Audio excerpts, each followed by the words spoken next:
Hey everybody, this is Joseph W. Newstead, and I'm going to welcome you to my second part of my BarCamp 2012 session.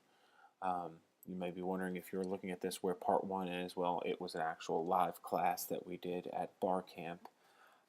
If you are seeing this not on and you're not on my website, go ahead and check out jwnphoto.com. There's an article there that will explain to you everything that's going on here.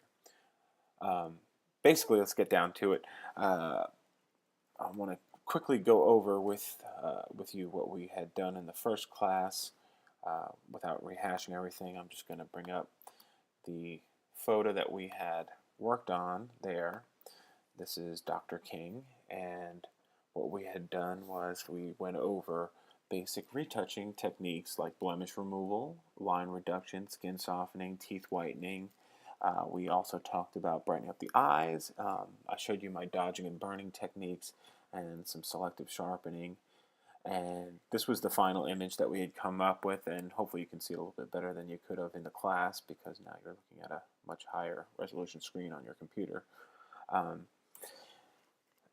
The next photo I wanted to show you is going to expand on some of those techniques and introduce some other things that we hadn't looked at all. So this is going to be of a young model. Her name is Carson, and let's open up her file here. And it's going to open up in Camera Raw, as we said in the first part, that when we're working with RAW files, which is how you should be shooting if you're using a DSLR, if you are not using Lightroom and you open up a RAW file, it's going to open up in Camera Raw. If you have Adobe Lightroom, it's the same thing. So you can open up and import your photos into Adobe Lightroom, and it will do the same things. Things are just in a different location. I usually use Lightroom, but since this is a Photoshop class, I wanted to keep everything in Photoshop, and Camera Raw is part of Photoshop. Okay, so let's get started really quickly. The first thing I like to do on a shot like this is go to the lens profile corrections, and because I am using a Nikon camera with a Nikon lens, when I click on this button right here for enable lens profile corrections, it's going to automatically find my lens and do the correction. So let's just take a quick look. It's very subtle. You can see a little distortion corrections, and you can see a little vignetting corrections up in the corner. And I usually, actually probably already have taken this. Let me take that down. There, it's a little bit more. Sometimes the distortion correction is a little bit heavy-handed. Same thing with the vignetting. I will sometimes play with these to finesse them down. You don't always have to take the default values, but a lot of times the default values are all you need. The next thing I'll take a look at is the camera profile. When you shoot RAW, Photoshop by default is going to choose its own standard camera profile. One of the things I like to do when I'm importing it is have it set to import my photos applying the camera's standard profile. But you can just go into this section here, camera profile, choose camera standard. You're going to see a huge difference off the bat. You can see the color just totally changes. There, it's a little bit more washed out, less dynamic range. When I go like this, everything looks much better. It almost looks like it does on the back of your camera when you're taking a picture. So let's move on over here to the basic panel here. What we're going to do is we're going to, if you notice on this shot, it seems like it's a little underexposed, which is it's a difficult shot to pull off because we're talking about sunset is going on here. I do have a light on her, and so the shadows really kind of lose the detail back here. We can bring some of that out. We can bring over the overall exposure quite a bit without losing too much. And I'm not too worried about losing some of this color in here because we're going to bring that back later. The shadows, we're going to bring out that shadow detail a bit too. We don't want to go too crazy. We're going to pay attention to our histogram. We don't want to have any clipping going on. And with the blacks, we might want to, let's see, it's probably fine just where it was. And let's get back some of that color. When you're working with people, you have to see you have two different sliders here for dealing with saturating and desaturating color. Saturation is going to saturate all the colors here, and you can see her face looks like she's sunburnt. That's no good. It's cool if we wanted to go for a kind of faded look, but you know, I want to really boost these sky colors and maybe bring out the red in her dress, which really doesn't need much more bringing out. But the vibrance will saturate, but it usually protects the skin tones. If you go overboard, it's going to start to get a little burnt. But I can get pretty hot on this here and bring a lot more color out of there, and her skin still looks natural. So I'll bring that up. Maybe 35 is a good number there. And I might increase the contrast just a little bit. Overall, I think this looks pretty good. Our histogram is pretty evenly distributed here. I might bring up the overall exposure just a little bit. Okay, I think it's looking great. We're ready to open our image in Photoshop.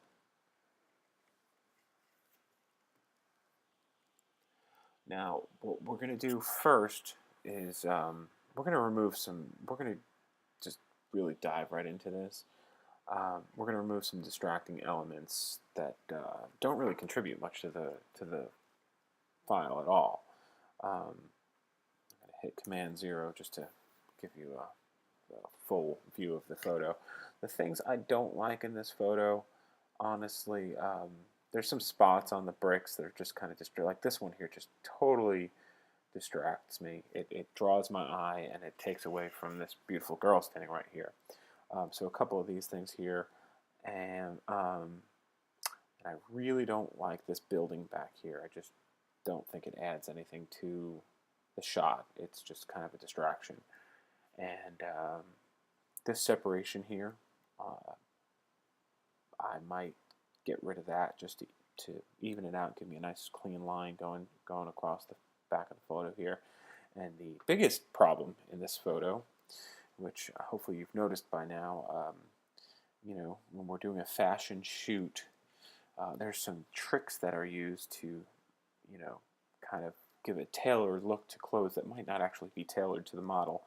One of them being using a clip or a clamp in the back to tighten up her waist here. So we're holding her dress here with this clamp, if you can see it right here, which works great when she's head on, but when she's sideways, oh boy, look, there's a clamp and you can see all the dress bunched up. So that's going to take a bunch of work on our part, and we're going to tackle that. We're going to tackle those big problems first. So let's go back and get rid of these distracting elements. Now, if you remember from the first session, I told you that because I shoot with such a high resolution camera, I don't like to have a lot of layers. I actually will work on something and then I will merge it down and really keep a flat structure to my photos. I don't go back and retouch stuff a lot. If I do, well, I'm screwed. Then I have to go and do the whole thing over again. You know, if it's a big enough job where I know the client is going to come back with corrections, I will save a separate Photoshop PSD file with all of my edits and history and everything in it. But 99% of the time that doesn't happen in that capacity. 99% of the time, once I'm done in Photoshop, I save it back down as a TIFF file into Lightroom, and I'm done with it. I never retouch it again. But I still always keep the raw file untouched as well, in case I do.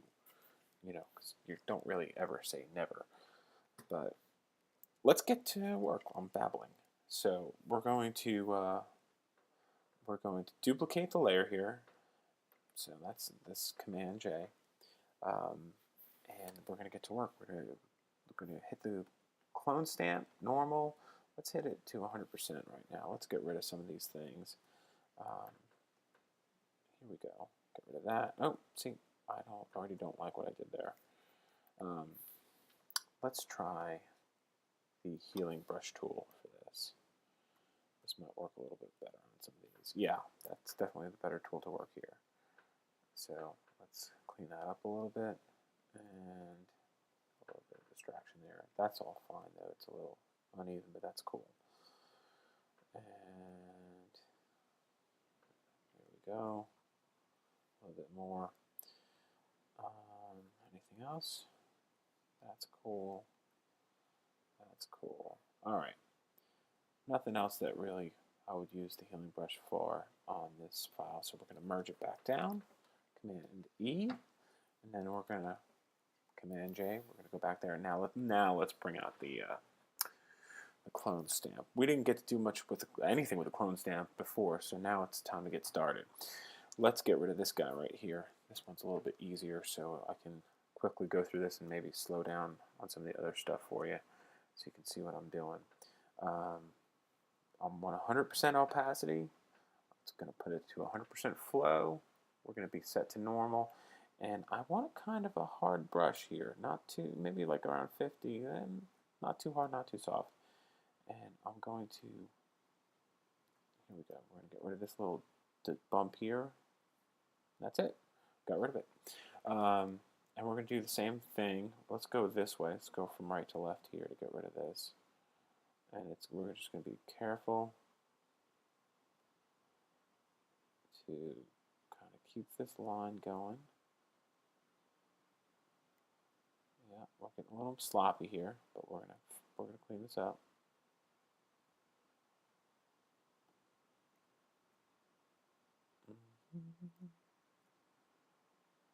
All right, and then let's get rid of this stuff here.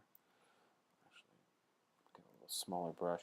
What I'm doing here, when you see me hit Control Option, I'm using a Wacom tablet, and when I press down on the tablet and drag to the left, I can make a smaller brush. Drag to the right, I make a larger brush. Drag up, get a softer brush. Drag down, I get a harder brush. I never go to this panel anymore. It's fantastic, unless I want like a weird shape brush, but I never do because I don't know. I've just never needed it. But all right, let's get a smaller brush and get rid of this guy here. And I like to just kind of work in spurts here and take it easy. This is still a little sloppy, so I'm gonna want to clean that up.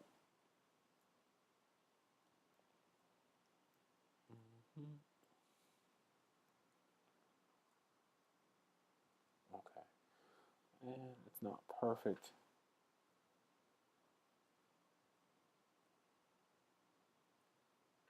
But it'll do for now. So, as you can see, there are, you could spend a little bit more time, but for the sake of sanity, I'm not going to go too crazy to get that perfectly straight right now.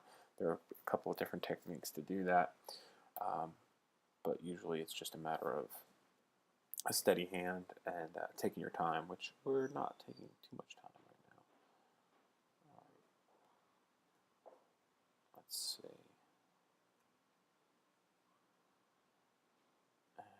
Get the bottom of this building there. That looks pretty good. And then we're going to slowly build from left to right.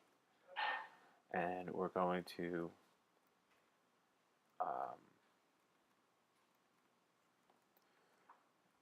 slowly erase this piece.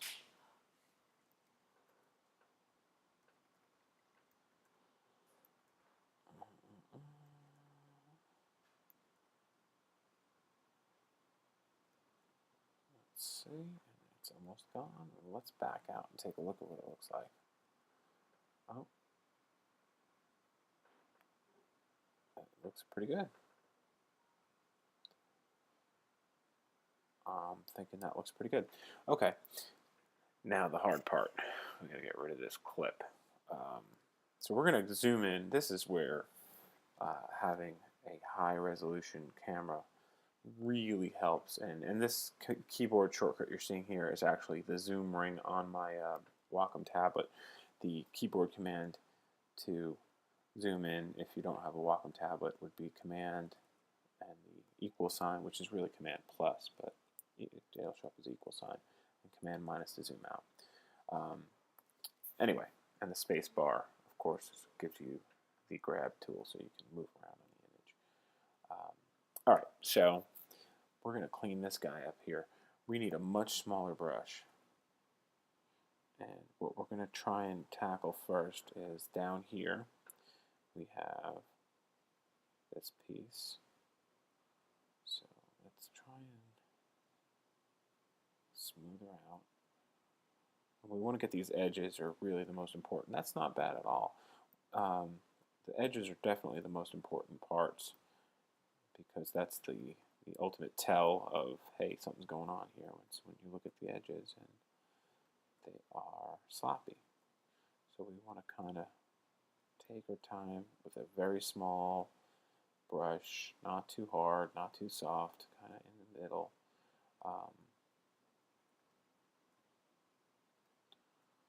And we're just small strokes right here, small strokes.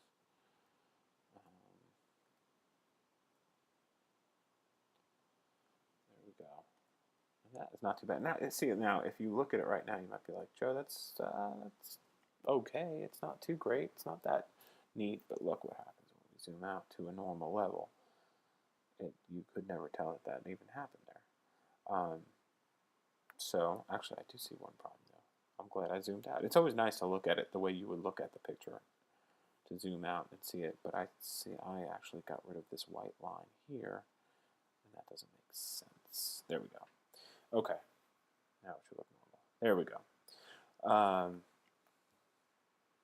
Now we've got probably the hardest part of this photo, which is getting rid of this and making it look natural. So we're going to use more of this same technique of using the clone stamp, and then we're going to employ another technique once we get this cleaned up to clean up the rest.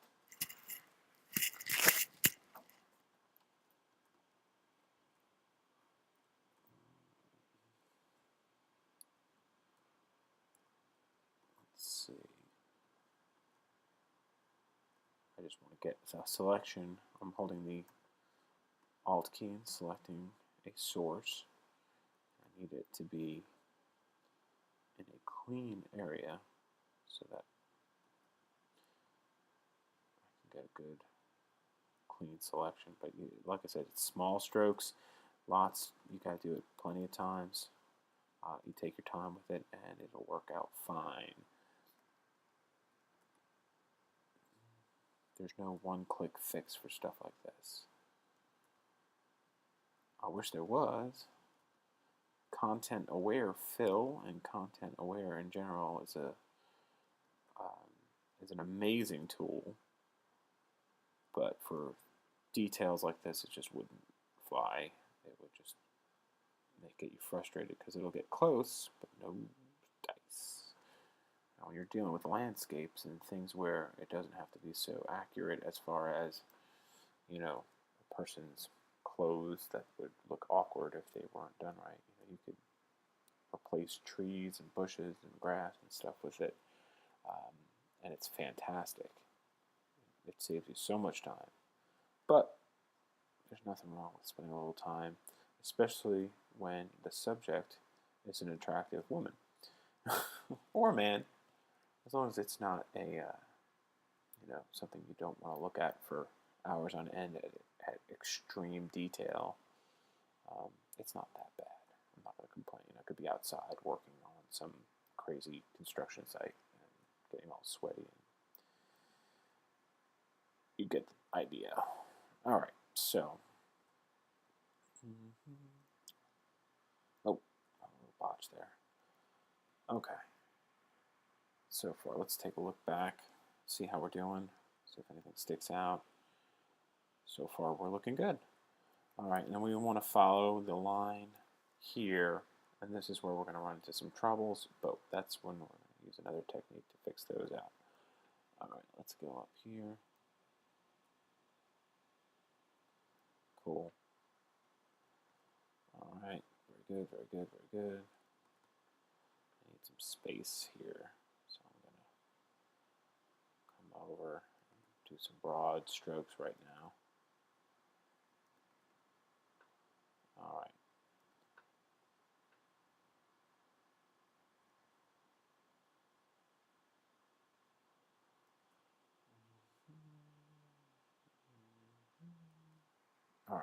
cool.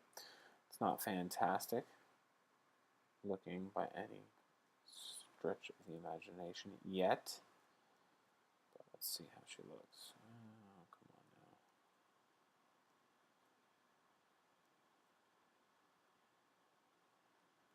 now. Okay. I think I'm happy so far. Let me back out and see how it looks so far. Cool. I think I might want to be a little bit more drastic right here. Take a little artistic license, and I know what I'm going to do next, so I'm going to just get rid of some of this already and try to even it out a little bit. All right, cool. Very cool. And that's good. Okay, it's not perfect, but we ain't done. So I'm going to merge that down, and the next tool I'm going to use to clean up the inside of her waist here on the clothing is the Liquify tool. And let me actually show you that again. Bring it over to the right screen because I have two screens set up over here. I'm going to cancel this though. Just to go back again, I merged down and I created a new layer. And the Liquify tool is under the filter menu, Liquify, and I always use this command here, Shift Command X, to bring it up. So this is the Liquify tool. I'm going to show you the basics of the Liquify tool. Some of the keyboard shortcuts get different within the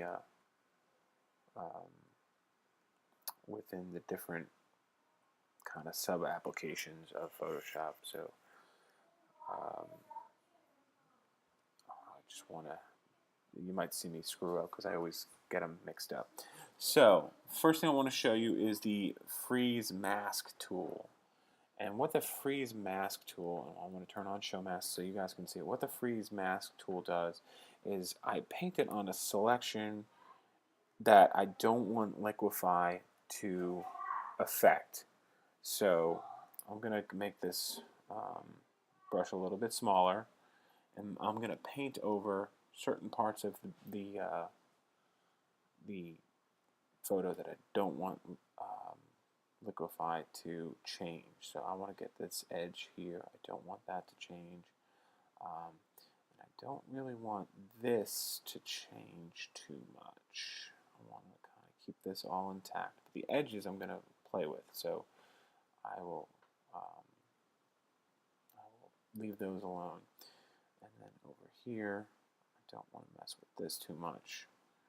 And I don't want to mess with this too much. So we're just going to protect certain parts. Okay, the rest of this area that I'm marking, I can leave alone. So I'm going to use this forward warp tool. That's mostly what you'll use in Liquify. And I'm going to bring it down a bit. Same keyboard shortcut as before to increase and decrease the brush size. If you don't have a Wacom tablet, you just have to come over here and hit a slider, and it's a pain in the butt. But let's do this. We're going to smooth out all these wrinkles just enough. I don't want it to be too crazy. And then up here, I want to kind of bring this up a little bit. Like I said, I don't want to mess with those. All right.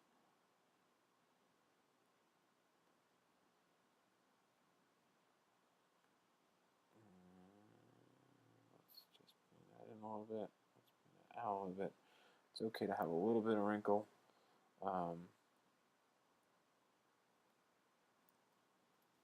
Undo that. I need a smaller brush. I'm just going to finesse this down a little bit more sharper of an edge. And let's just take some. Okay, cool. Let me zoom out a little bit. See how it looks. Hey, she looks perfect. I think we've gotten rid of the biggest distraction that I have had with this photo. Let's hit OK. That'll bring back, so now we can see the before. That's the before, that's the after. That's before, that's the after.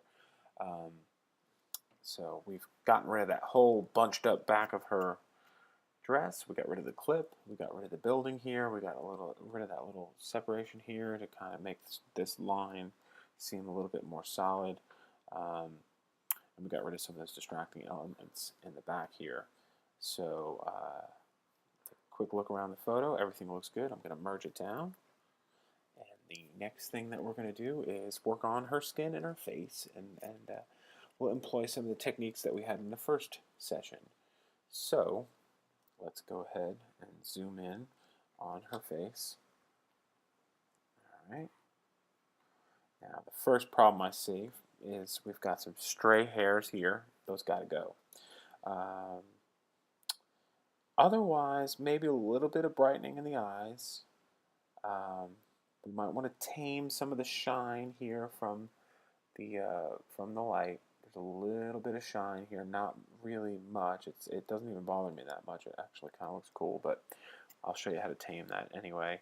The hair is supposed to be kind of crazy because it's outside and in the on top of the roof. So I don't dislike this. I actually kind of like this stuff going on here. We might get rid of this one here that's just kind of going a little bit haywire. That's probably it. I might get rid of some of these laugh lines. Not even get rid of them, just diminish them, and the neck lines, and let's get to it. So first things first, we're going to duplicate our layer, and let's try. We're going to experiment here. Let's try to remove these with the healing brush tool. We need a really small, really soft healing brush tool. And I'm going to select here. Let's see how well it does. And then I want to bring it down. And the only reason why I don't want to use the spot healing brush, because a lot of times I'll use the spot healing brush to get rid of stray hairs. But these hairs are glowing from the light against a very dark part of her face. And what will happen, and maybe I'll show it to you real quick, when I use the spot healing, it'll just do some crazy looking thing. It'll look like she's got like a burn scar or something. Let's try it. I might be wrong, but from experience I know that when I do this on a high contrast, there you go. See, you can see it right there. It looks like she got burned or something strange. It doesn't look natural. If it was on her regular skin tone, it works very well. But since it's on that, since there's so much contrast, I don't think it'll work. So, or I know it won't work. I showed you. So we're going to use the classic healing brush. So we're going to just create selections here, and just slowly work close by to preserve the skin tone underneath her stray hairs. And we might want to get rid of some of them over here, because the problem is that she's got some highlights in her hair, and in the at this time of day with our lighting going on, those things just caught that light and reflected it fantastically, but unfortunately it looks a little distracting.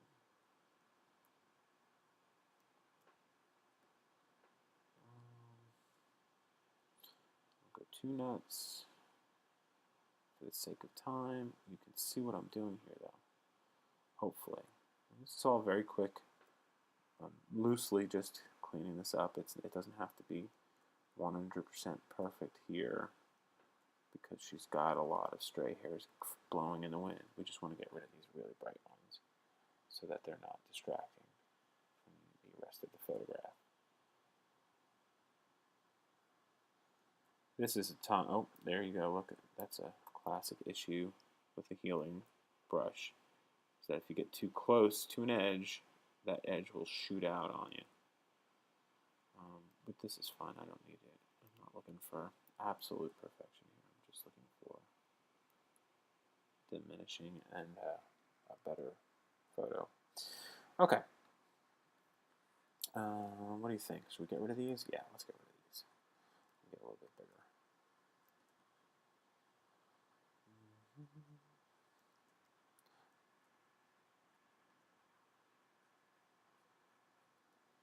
Alright. Cool. Alright, that looks good. Let's get rid of this thing while we're here. Only reason I'm getting rid of this one is because it stands out like a sore thumb. Oh, there we go with a little flyaway there. We might actually have to switch to the clone stamp tool to finish this one off because of that issue where you get too close to an edge and it just goes nutty. Alright, so let's go back. Let's switch back. Let's zoom out. Let's see how that looks. She looks great. Ain't gonna complain. So we got rid of those. Let's get rid of any other blemishes we see. Let's use this layer as our blemish removal layer. So let's go to the spot healing brush and I'll get it a little bit bigger, make sure it's nice and soft. There's some stuff here. Oh, that didn't do well either. Hey. There we go. A little smaller. And a little bit of texture here from the direction of the light. It's going to bring out some imperfections, which she really doesn't have a whole lot at all. And her makeup has got a little glittery thing going on here, which looks cool in person. In a photograph, it just looks like dust. And some birthmarks and things like that. Most of hers are very well placed, so we don't really have to do much of anything here. But just getting just little things that may be distracting. Nothing major. We should all have such nice skin. Yikes. How did this happen? Anyway, it's getting late. I'm going to get silly, I'm sure. That looks good. Okay. I don't see anything major that's sticking out to me. So let's merge this layer down. And now let's soften these two laugh lines here and these necklines here because I have her crooking her neck at a weird angle. And we're not going to get rid of them. We're just going to soften them. So, if you remember from the first session, we're going to go to clone stamp. We're going to change the mode to lighten. We want our opacity somewhere close to 50, our flow somewhere close to 50. We don't want to go heavy-handed on this because it'll be rough. So let's get a little bit softer brush, a little bit larger. Let's take a source under the eyes. We can grab right from underneath. Oh, that's a little too much. Got to be mindful of the light. You don't want to bastardize the direction of the light that's naturally there. You kind of want to honor it. So let's go through here. Forehead. Let's make sure she's got no shadowing going on here.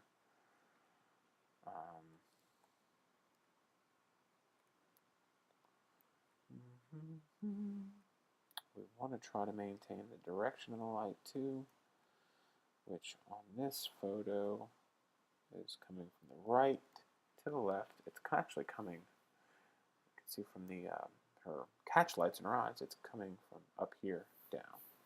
So we want to make sure we're going in a downward motion most of the time,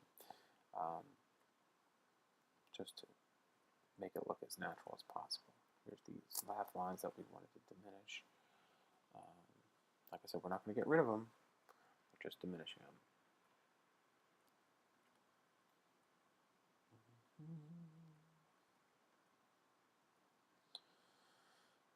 our chin down here just a little bit, even it out just a bit. And these necklines, which they're not even bad. I don't even find them distracting, to be honest with you, but I want to just show you the technique. I'm sorry, I had to undo there because I skimmed the bottom of her chin.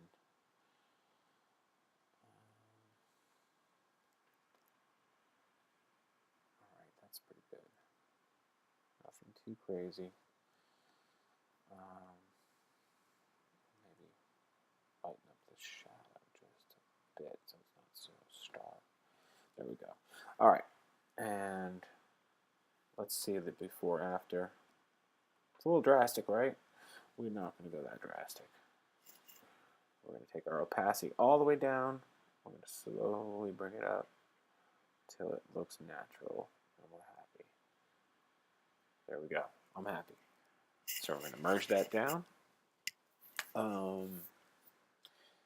Now we're going to do a little bit of dodging and burning. Now, I quickly went over this in the headshot during our BarCamp session, and now we have a little bit more time for me to explain why I do what I do.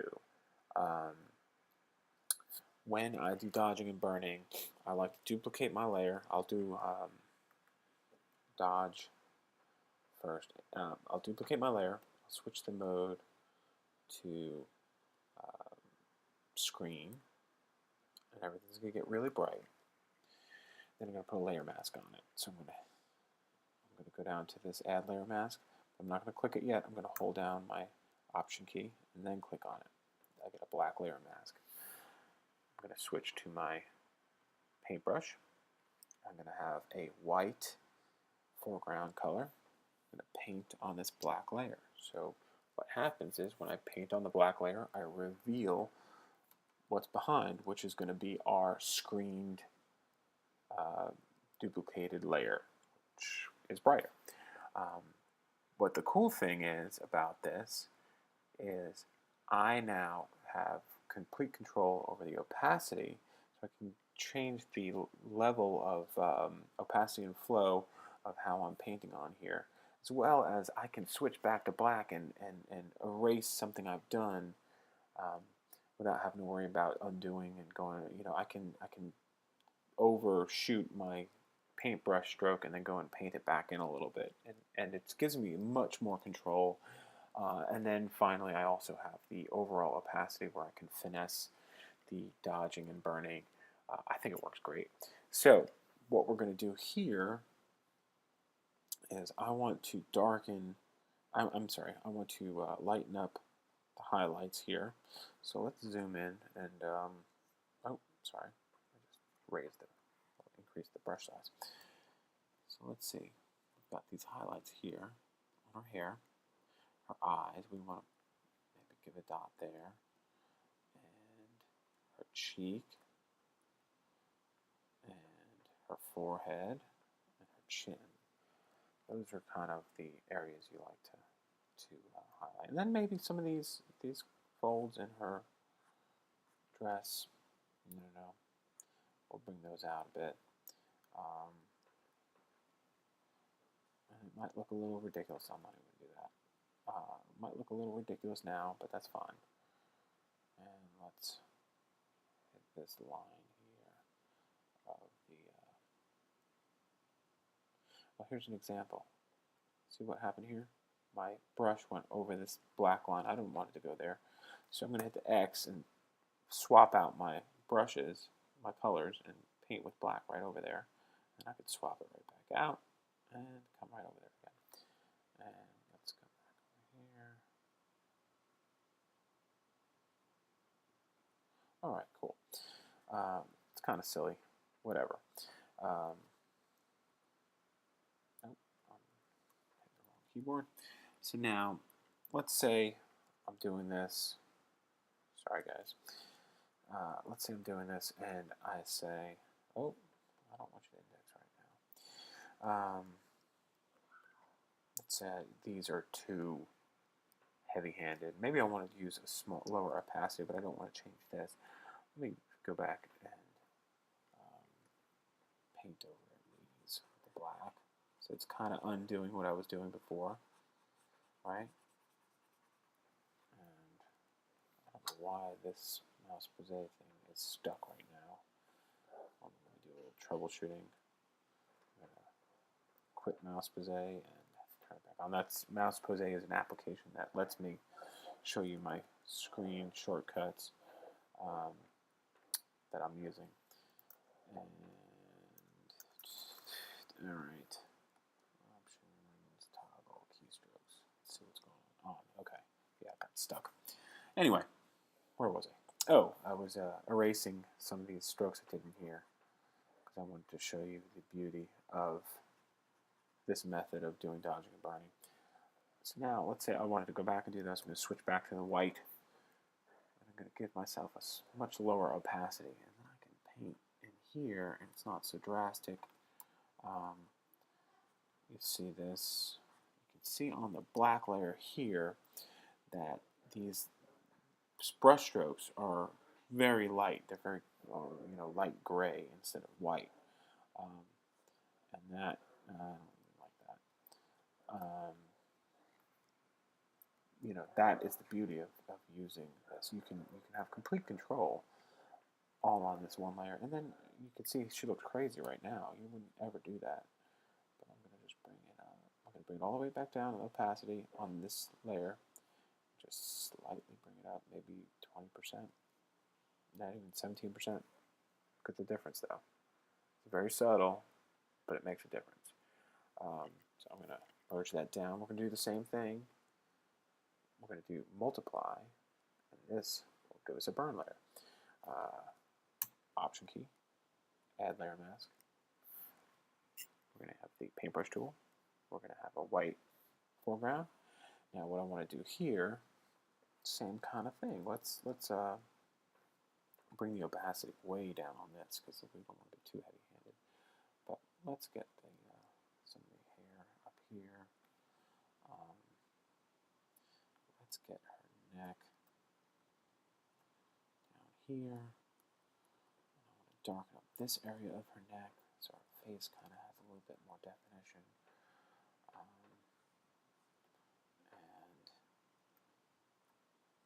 let's get right there. And let's give her cheeks a little bit of shape there. That's very cool. And then maybe on the arms, we're going to slim them up just a little bit by getting the back side here and over here.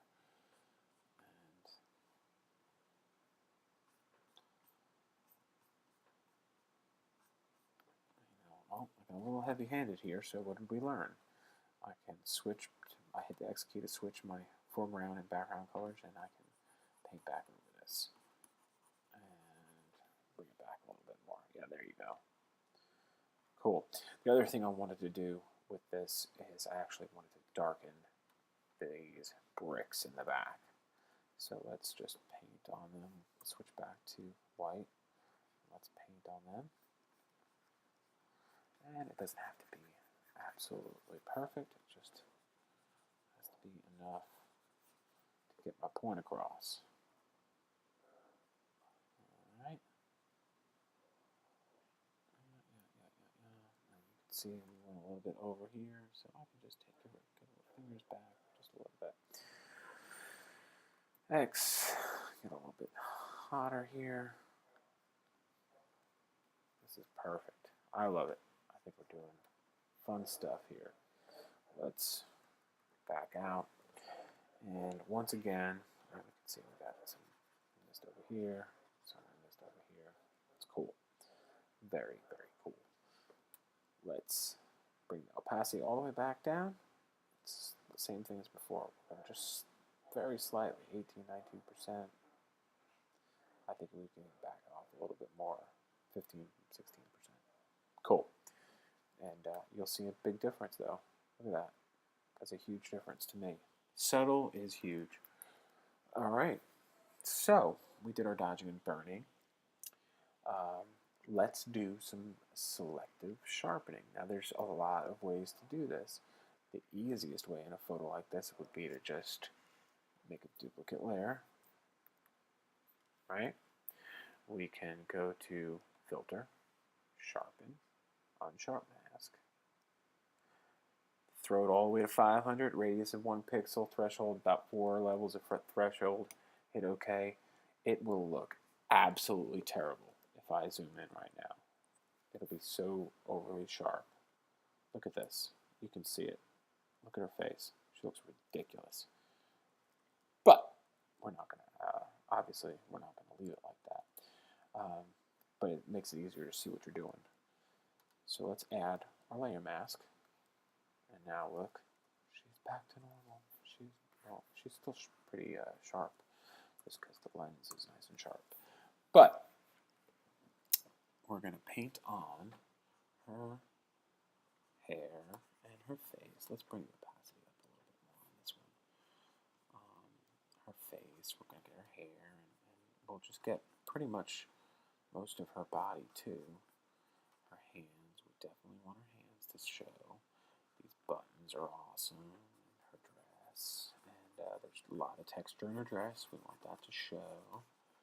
So let's take a look at what we've got. Are we missing anything in here? Let's get in here. Let's get there. Okay. Here, let's get her leg here. Okay. So we've basically painted her in, and that's it.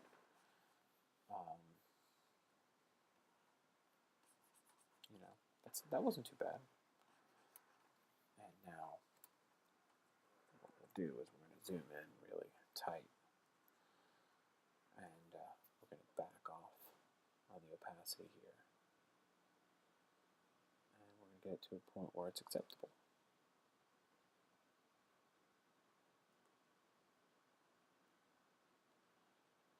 About 35%. Looks pretty good to me.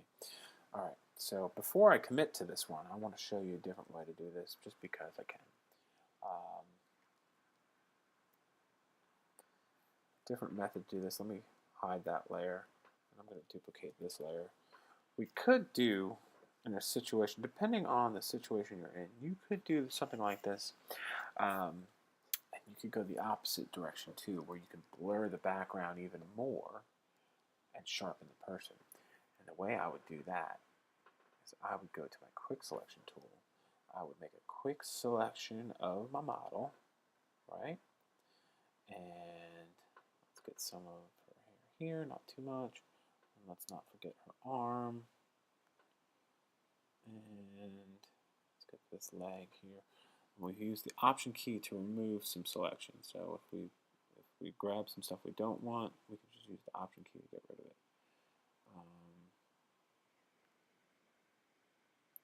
So far, we're looking pretty good.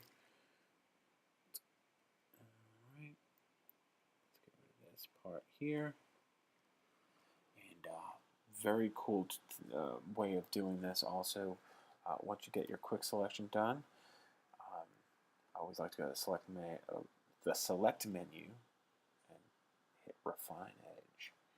And basically what you do here is amazing. You click on this guy here, Refine Edge Radius tool. Give yourself a little bit bigger of a brush, you can see, and maybe a little bit. There we go. And you're going to paint around the hair. Just get around that hair. Watch what it does. Bam!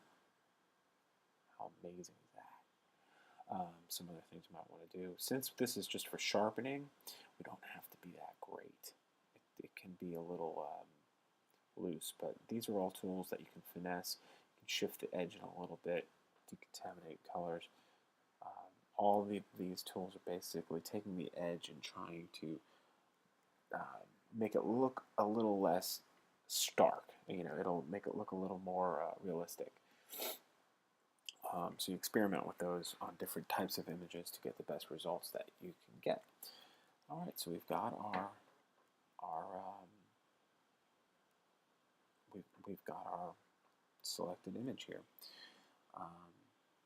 So let's do this. Right now, if I go to Filter on Sharpen Mask, it's going to reapply that same thing we did before, right? But it should only affect our selection, which it did. Isn't that fantastic? Now, what we can do here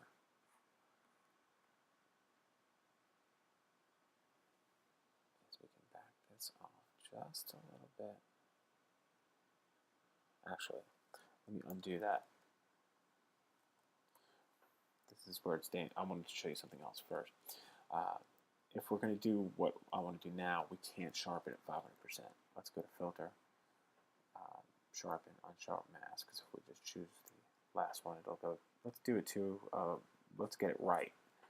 So we want to use the tool here, and maybe about 107 is fine. And then I also will like to fade, which is, let me show you what that is. After you apply Unsharp Mask, if the very next command that you do is fade, it'll be available to you. Otherwise, it'll be grayed out. So it's the very next thing you do after you apply Unsharp Mask, as well as some other filters, is you go to the Edit menu, Fade Unsharp Mask, and when you're sharpening, it's a good idea to sharpen on a luminosity mode so that it does not oversaturate the edges. Okay, let's do that. So now let's go back to what I was going to show you before. The reason why I wanted to do the quick selection tool, I wanted to selectively sharpen our selection, but also we can go to this other layer in the background copy, and I can add a Gaussian blur to it and really make her pop out. So let's do this, and let's back off a little bit and see the. And you might not see the effects of it right off the bat, so let's go a little overboard. I'm going to do it again, and again, and again, and again. So I want you to really be able to see the effect take place. There we go. Yeah. So if I turn off this layer on top, you'll see she gets really creamy. Look at this. See what she looks like. If I turn it back on, though, she's sharp, but the background is nice and it's very soft. It doesn't replace using a good lens and getting decent bokeh, but in an image like this, if you really want her to pop out, that's something very cool that you could do. Let me show you. Let me zoom in so you can see the effect if I turn off the blurred layer. See that? Does create kind of a halo around her. It's not, because we went a little overboard. So I'm going to go and delete this layer because I don't think we need it. And I'm going to delete this sharpened layer because I don't think we need it. But that was just something I wanted to show you. Let's turn back on our other sharp layer that we had painted on earlier. And we're going to merge that one back down. Okay. So that was selective sharpening, and also you got to see selective burning.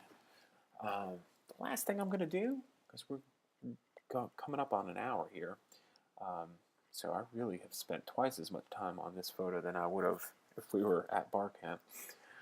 The last thing I want to do here is show you a Color Effects Pro. What I would do with this photo here, I'll show you some of the cool stuff we can do here. Let's see. I want to go into cross-processing.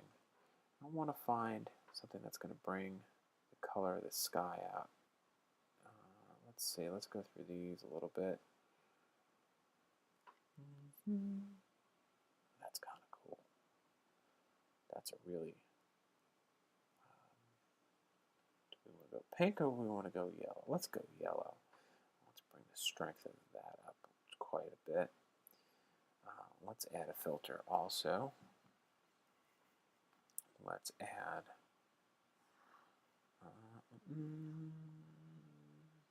color filters. Let's find one with like a little bit of. There we go. Actually, I don't want to do bicolor filters.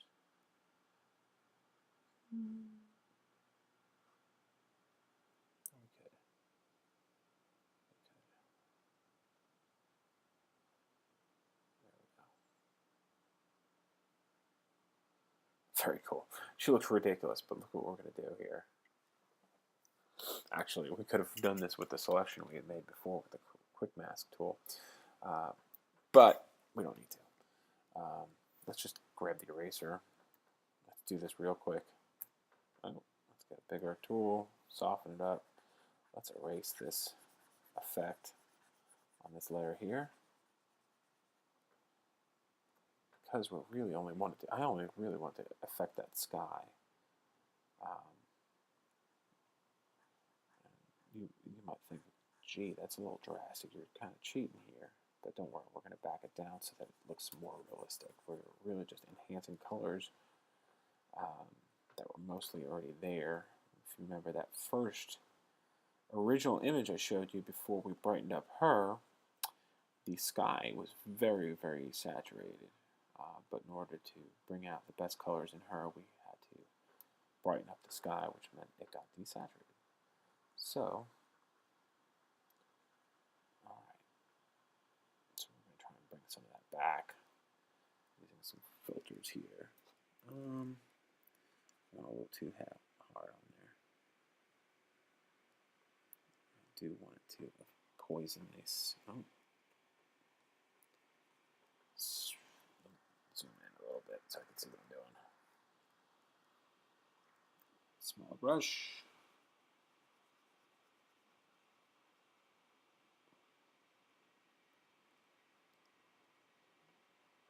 Okay. See, I don't mind that it's a little unnatural, but we do want it to bleed in the colors of her hair. Let's get all that out of there. Make sure we get all this, all this, and this is very cool. We're just experimenting now. We're pretty much done with the photo before. I would have been very happy with just to leave it the way it was. But I'm giving you guys a little something extra for coming back. Okay, so we did that. Let's zoom back out. Let's actually hit Command 0. And now we're going to pull this back. See what we did? Very subtle. In fact, I might still want to come in here and get some of his hair on the edges, just so slightly. Doesn't have to be perfect, but just want the best we can do.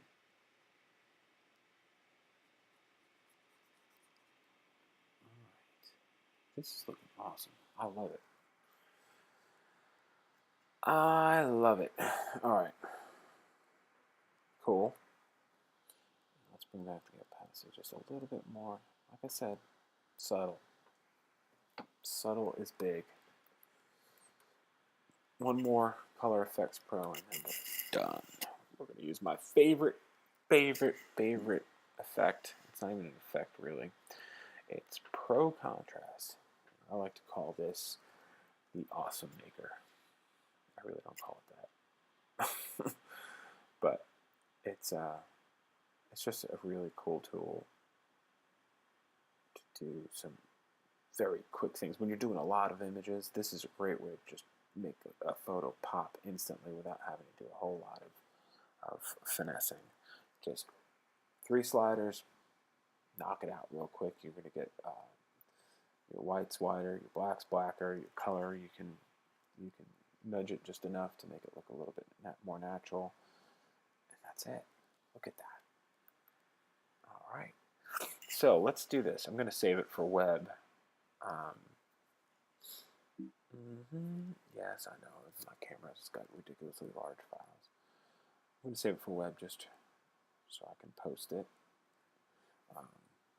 2048.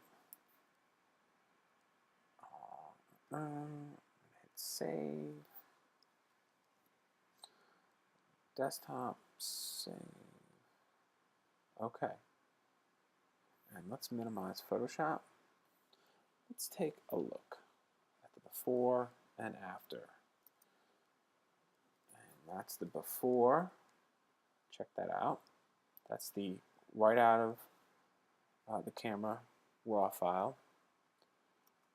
that's the after. So before, after. I think we did a pretty cool job here. Let's turn off this mouse pose. All right, cool. Yeah, my opinion matters. That's great. Before and after, I think